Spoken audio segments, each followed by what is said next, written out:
Hi കൂട്ടുകാരെ, നമ്മുടെ ചെമ്പകഗന്ധി എന്തുകൊണ്ടാണ് പുരുഷന്മാരെ ഇഷ്ടപ്പെടാത്തത് എന്ന ചോദ്യം വിക്രമപ്പെണ്ണ് തന്നെ ഇപ്പോൾ ചോദിച്ചിരിക്കുകയാണ്. നമുക്ക് അതിൻ്റെ കാരണം കേട്ടാലോ? ഹേയ് ചെമ്പകവല്ലി, യഥാർത്ഥ മിത്രങ്ങൾ ഇങ്ങനെ അടുത്ത് ജീവിക്കുന്നവരാണ്. നീയാണെങ്കിൽ പുരുഷന്മാരെ കാണാതെ ജീവിക്കുന്നതിൻ്റെ രഹസ്യം എന്നോട് ഇതുവരെ പറഞ്ഞിട്ടുമില്ല. പിന്നെ എങ്ങനെ ഞാൻ നിന്റെ യഥാർത്ഥ സുഹൃത്താകും? വളരെ സങ്കടത്തോടു കൂടിയുള്ള വിക്രമപ്പെണ്ണിൻ്റെ ചോദ്യം കേട്ട് ചെമ്പകവല്ലി അതിലേറെ വിഷാദത്തോടെ പറഞ്ഞു തുടങ്ങി.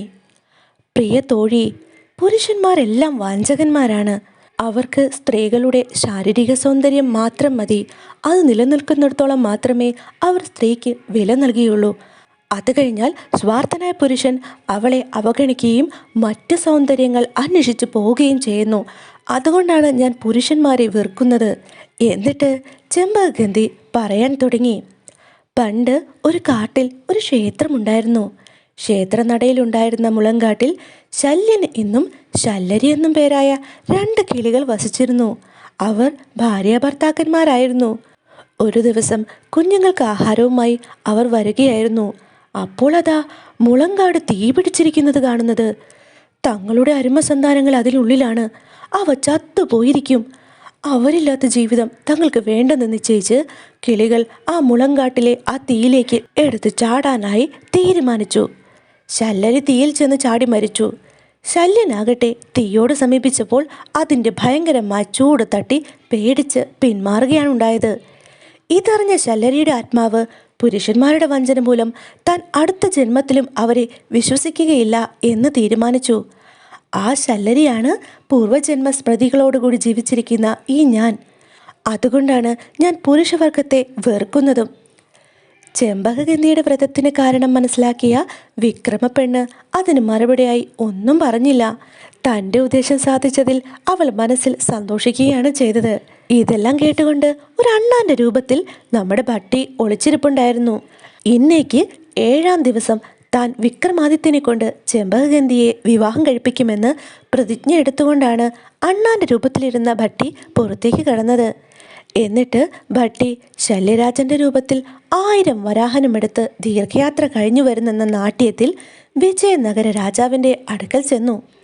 രാജാവ് ജിജ്ഞാസാപൂർവം ശല്യരാജന്റെ രൂപത്തിൽ വന്ന ഭട്ടിയോട് ചോദിച്ചു, ഹേയ് ശല്യരാജൻ, ഇത്ര വേഗം നിങ്ങൾ മടങ്ങിയെത്തിയോ? കടമെല്ലാം നിങ്ങൾ തീർത്തു കഴിഞ്ഞോ? അപ്പോൾ ശല്യരാജൻ പറഞ്ഞു, ഈശ്വരൻ്റെ സഹായത്താൽ എല്ലാം ശുഭമായി സാധിച്ചു. താങ്കളോടുള്ള കടം തീർത്ത് എൻ്റെ പത്നിയെ കൊണ്ടുപോകാനാണ് ഞാനിപ്പോൾ വന്നത്. അപ്പോൾ രാജാവ് പറഞ്ഞു, അതിനെന്ത്, ഇപ്പോൾ തന്നെ നിങ്ങൾ കൊണ്ടുപോയിക്കോളൂ. ശല്യരാജനും വിക്രമപ്പെണ്ണും രാജകൊട്ടാരത്തിന് പുറത്തു കടന്ന് സ്വന്തം വേഷം ധരിച്ചു. 6 മാസം കഴിയുന്നതിന് മുമ്പ് ചെമ്പകഗന്ധിയെ വിവാഹം കഴിക്കണമെന്ന് വിക്രമാദിത്യൻ ഭട്ടിയോട് പറഞ്ഞു. ഈ കാര്യം സാധിക്കുന്നതിനു വേണ്ടി ഭട്ടിയും വിക്രമാദിത്യനും കൂടി ആലോചിച്ചു. അവസാനം വിക്രമാദിത്യൻ ഒരു നാടോടിയുടെ വേഷവും ഭട്ടി ഒരു യുവതിയുടെ വേഷവും ധരിച്ച് രാജാവിനെ സമീപിക്കാൻ തീരുമാനിച്ചു.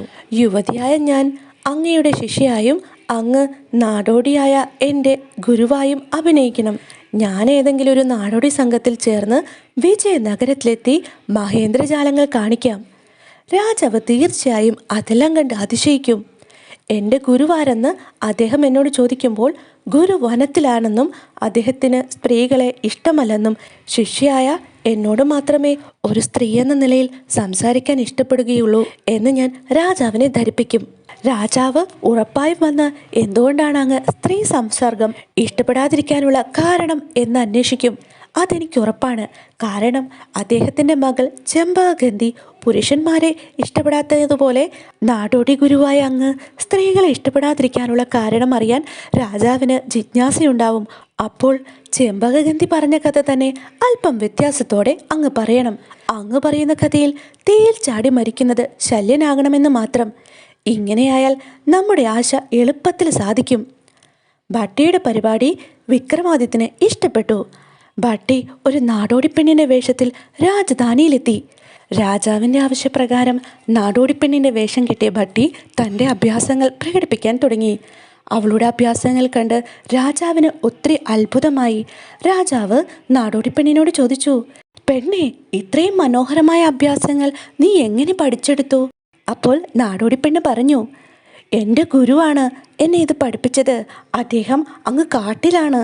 അദ്ദേഹം ഞാനല്ലാതെ മറ്റൊരു സ്ത്രീയുമായി സംസാരിക്കാനോ കാണാൻ പോലും ഇഷ്ടപ്പെടുന്നില്ല. അതുകൊണ്ട് അദ്ദേഹം കാടിന് പുറത്തു വരാറേയില്ല.